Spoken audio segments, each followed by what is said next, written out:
Action बोलो। शुरू में चल। इस रिव्यू में आपका स्वागत है। आपने अभी जो विवाहित गाना गाया है उसके बारे में आप क्या बोलना चाहते हैं? मैं सबसे पहले अपने भोजपुरिया दर्शकों का नमस्कार प्रणाम बा। हर हर महादेव। हम बोलना क्या चाहते हैं, गाना हमने गाया है, कोई विवादित तो है नहीं। जैसे जैसे सुनते हैं हम देखते हैं उसी हिसाब से हमने गाना सिर्फ गाया है। लिखा तो हमारे राइटर साहब ने तो लिखे हैं, तो कुछ जान के ही लिखे होंगे।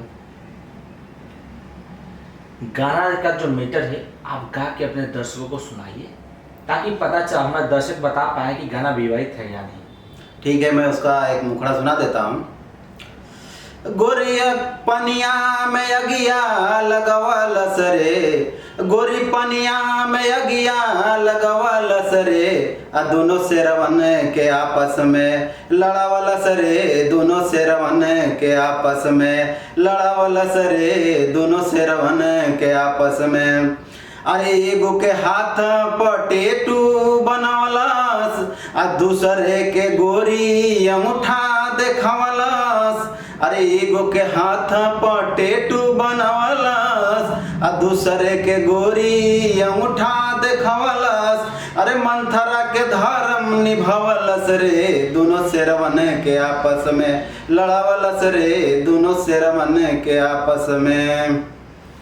आपने जो गाना गाया उसमें तो कहीं से भी सही नहीं है, उसमें विवाहित ही विवाहित है। कहाँ से आपको कहाँ से लगता है विवाहित है? विवाहित यहाँ से भी है, इसमें मंत्रा शब्द का प्रयोग भी आ रहा है। तो सही बात है ना। हमारे देखिए, हमारे खेसारी जी भी बहुत अच्छे सुपरस्टार हैं, हमारे भोजपुरी का जान है। अब पवन सिंह को तो सभी जानते हैं कि वो भी कितना सुपर पावर स्टार है वो।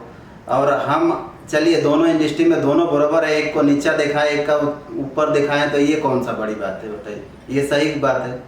बिल्कुल सही नहीं है, लेकिन इसमें बात यह है, अगर आपको खेसारी और पवन सिंह दोनों के बीच में एक जन को चुनने के लिए बोला जाए बेस्ट, आप किसको चुनेंगे? हमारे लिए दोनों बेस्ट हैं, दोनों हमारे लिए भोजपुरी का जान मान शान है। हम दोनों को चुनना चाहते हैं, हमारे लिए दोनों अच्छे हैं, भोजपुरी के दोनों शान है। मुझे तो लगता है कि आपका टैटू नहीं बनवाई इसलिए आप ज़्यादा नाराज दिखे। नहीं, ऐसा नहीं है। हमारा टैटू किस लिए बनाएगी? हाँ, सुपरस्टार को हमारा टैटू बनवाए, वो किसी का फैन है वो ठीक है, लेकिन किसी को नीचा तो नहीं दिखाए ना। लेकिन इसमें गाने में मैंने आगे सुना था, जो दर्शकों ने मुझे बताया था कि खेसारी चाहिए तो लड़का हो जाए, इसका मैटर क्या था वो थोड़ा गा के ये भी बता दीजिए। वो खुद अपने मुंह से ही बोली है कि खेसारी जी